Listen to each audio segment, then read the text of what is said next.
의원들 숫자는 그렇게 많지 않은데 방이 너무 큰 것 같습니다. 오늘 뭐 헌법재판관 청문회 때문에 245호실을 사용할 수 없는 모양이죠. 네, 오늘 아침 YTN에 제가 전화 인터뷰를 출연해서 문재인 대통령 평양 방문 시 국회의장단과 여야 대표를 초청하는 문제, 그 다음에 판문점 선언에 대한 비준 동의에 관한 입장, 이걸 제가 방송에서 이야기를 했습니다.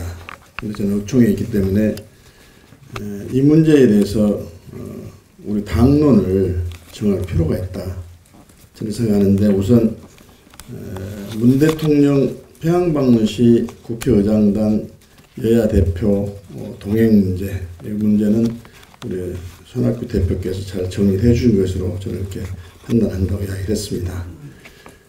남북 정상회담은 좀 한반도 평화를 실현하기 위한 첫째 그 비핵화를 반드시 달성할 수 있도록 김정은을 설득하고 이해를 구하고 동의를 받고 합의를 하는 그런 막중한 역사적인 책무를 띠고 이루어지는 정상회담인데, 평양에 구경 가거나 여행 가는 것이 아닙니다. 적어도 삼권 분립이 되는 나라에서 국회의장단이 대통령이 하는 외교에 사실상 수행을 하고 박수치는 역할을 하러 간다 한다면 헌법 정신에도 위반될 뿐만 아니라 국회의 최신과 권위가 어찌 되겠습니까? 자칫 남북 정상회담을 위한 평양 방문이 희화가 될 수 있다고 저는 생각합니다. 더 나아가서 여야 대표들이 동의하는 문제도 또 그렇다고 생각합니다. 국내 산적한 현안을 두고 여야 대표들이 가가지고 김정은과 악수하고 김정은이 마련한 뭐 만찬이나 뭐 오찬이 있을지 모르겠습니다만 거기에는 참여하고, 그 외에는 평양 거리 돌아다니면서 구경할 수 있는 기회가 있는지는 모르겠는데 그 외에는 할 일이 없다고 생각됩니다. 물론 노동당 대표자들 만날 수 있는 기회도 있을 거고 등등 여러 가지 그동안 국회 차원에서 국회회담을 요청했기 때문에 국회의원들을 만나볼 수 있는 기회도 있을 거고 그런 경우도 있을 수 있다고 생각됩니다만은, 그것은 그런 국회회담 차원에서 정당회담 차원에서 이번에 문 대통령 방북 시에 함께 한다는 것은 그런 방법을 이용하지 말고 정정당당하니 국회회담을 요청해가지고 국회회담을 성사시키고 또 남북 간 정당 대표 회담도 요청해서 절차를 밟아서 성사시켜가지고 정당 대표들이 회담을 하거나 만남이 이루어진다고 생각하기 때문에 저는 손학규 대표님께서 적절한 대응을 하셨다고 그렇게 판단하고 있습니다. 그 다음에 그 판문점 선언 국회 비준 동의 요청과 관련해서는 우리 당이 당론을 빨리 정해야 한다고 생각합니다. 우선 저는 이 판문점 선언의 정부 국회 비준 동의 요청은 남북관계 발전법 21조에 정면으로 위배될 뿐만 아니라 이미 2007년도에 있었던 14선언을 국회 비준 동의를 얻지 않고 대통령이 비준하고 관보에 게재를 해서 효력을 발생시켰던 선례에 비추어 봐서도 어긋나는 일입니다. 지금 비준 동의가 들어오면 판문점 선언을 환영하고 또 판문점 선언의 가치를 평가하기 때문에 비준 동의도 무조건 해줘야 된다 하는 논리는 통하지 않는다고 생각합니다. 적어도 국회는 법을 만드는 기관이기 때문에 법에 따라서 해야 될 역할과 해서는 안 되는 그런 책무가 있다고 생각이 됩니다. 우선 2004년에 법제처에서 그때 검토를 어떻게 했냐면 14선언에 대해서 법제처 검토 의견이 이렇습니다. 이 선언의 내용과 관련한 부처 의견을 종합 검토한 결과 현재로서는 국가나 국민에 대한 재정 부담의 여부, 규모 및 방법을 확정할 수 없고 입법사항의 여부도 확정하기 어려우므로 후속 회담의 결과에 대한 국회 동의의 필요 여부 판단은 변론을 하고 이 선언이 남북관계 발전에 관한 법률 21조 3항에 따른 국가나 국민에게 중대한 재정적 부담 후 수반 또는 입법사항에 관한 남북 합의서에 해당한다고 보기 어려우므로 국회의 동의가 필요하지 않는 것으로 판단함. 이래가지고 법조체 공식 의견을 확인했고, 그래서 2007년 10월 30일 국무회의에서 국회의 동의 없이 심의를 거쳐서 대통령 재가를 받아가지고 2007년 11월 7일 날 관보에 게재함으로써 14선언을 비준을 했습니다. 그렇기 때문에 이 14선언보다도 더 추상적이고 원칙의 선언에 불과하고 여러 개의 조문 중에서 1-6조항 그 하나밖에 없는 이 사항을 가지고 비준을 하려고 국회 비준 동의를 받으려고 하는 정부의 숨겨있는 저의가 무엇인지를 묻지 않을 수가 없습니다. 지금이라도 대통령이 비준하면 됩니다.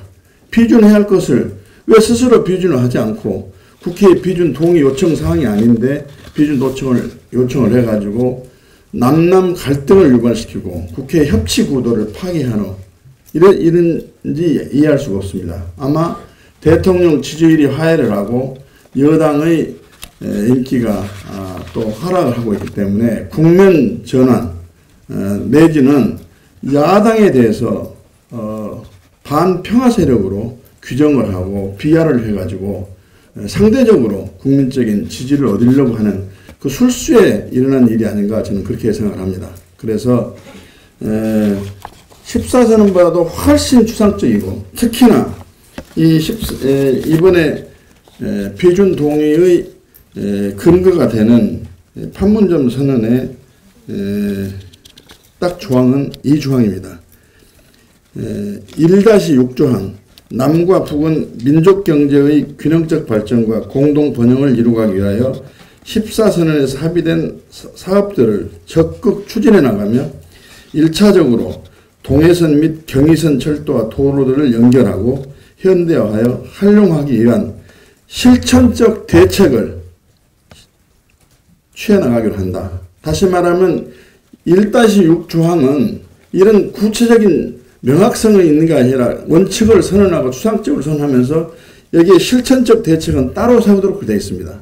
그런데 이 상태에서 이것이 국민에게 또는 국가에게 중대한 재정적 부담이 되는지 여부를 저희들은 알 수가 없습니다. 정부는 국외지책으로 동해선과 경의선 도로 연결과 관련된 그 비용을 추계를 해가지고 가져온다고 하는데 이것은 추계가 될 일이 아니고 구체적인 사업을 명확하게 규정을 하고 그 다음에 이 재정을 조달하는 방법을 아울러 검토를 하면서 또 규모를 확정을 짓는 구체적인 합의에 대해서 우리 국회가 알아야만이 이 비준에 대한 동의 여부를 결정할 수 있는 거기 때문에 이 상태에서 비준하는 것은 남북관계 발전에 관한 법률 21조 3항을 정식으로 이외될 뿐만 아니라 앞으로 비준과 관련해서의 국회의 형식적인 수박 거달기식 심의 선례를 만든다는 측면에서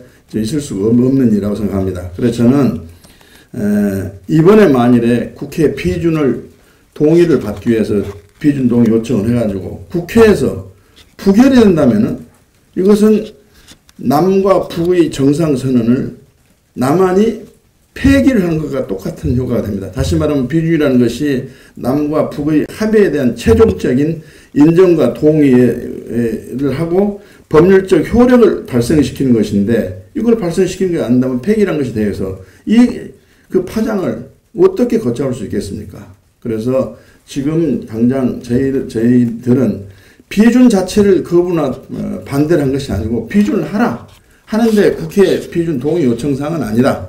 그래서 대통령이 지금이라도 비준을 하고 그러고 평양을 간다면 뭐 국회의장께서 말씀하신 대로 대통령의 입지가 강화돼 가지고 남북관계 발전에 획기적인 주춧돌을 놓는다는 평가를 받을 것이라 하는데 스스로 비준할 수 있는 것을 왜 국회에다 공을 넘겨가지고 시의를 지체를 시키고 이렇게 국회 내부의 갈등을 조장을 하는지 이해하지 않을 수가 없습니다. 그래서 저희 당은 이런 것을 당론으로 정함과 동시에 다만 우리 원내대표께서 제안한 결의안은 저는 동의를 한다고, 그렇게 해야 한다고 생각합니다. 판문점 선언 자체는 저희 당에서도 그 당시에 선언을 환영하고 또 획기적인 역사적인 사건으로 규정을 하면서, 다만 북한이 그전의 합의를 파기하고 이행하지 않는 선례가 있기 때문에 의문이 되기는 하지만 이행이 되기를 적극적으로 기도를 하고 기원한다 하는 취지로 저희들이 말한 바가 있습니다. 그래서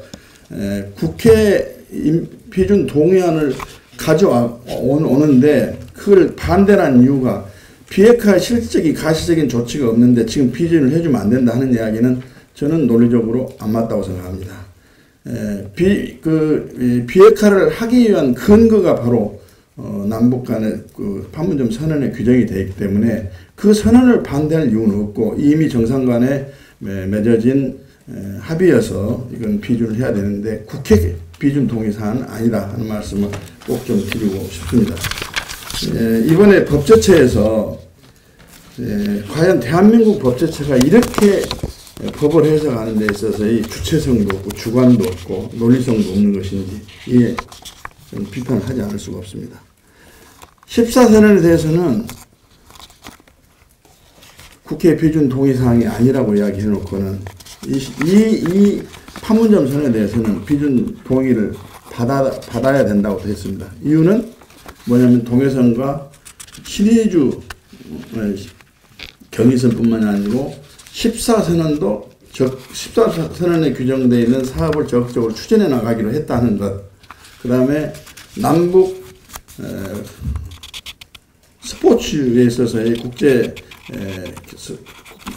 경기에 있어서의 단일팀을 구성하려면 비용이 들고 이산가족 상봉을 하려면 비용이 들기 때문에 모든 것을 합해보면은 국가나 국민에게 재정적 중대한 부담이 될 수 있다고 볼 수 있다, 이렇게 논리를 폈는데, 이제까지 남북 국제대회에서의 단일팀을 구성했고 이산가족 상봉이 수해 있었지만 한 번도 국회批准 동의를 요청한 바가 없습니다. 그리고 그것이 이산가족 상봉할 때 돈이 얼마나 드는지 모르겠는데 몇억 들고 몇십억 든 것을 중대한 국가나 국민에게 부담이 되는, 재정적 부담이 되는 내용이라고 말할 수도 없는 겁니다. 그래서 여당이 반평화 세력 내지는 판문점 선언을 거부하는 세력으로 색다른 굴레에 집어넣으려가는 그 술책을 우리가 단호히 배격하기 위한 전략으로도 우리는批准을 대통령이 빨리 해라, 국회批准 동의사항은 아니다 라고 이야기를 하고 우리 판문점 선언에 대한 지지 결의안을 우리 당 이름으로 제출해서 통과시키도록 하는 것이 맞다, 저는 그렇게 생각합니다.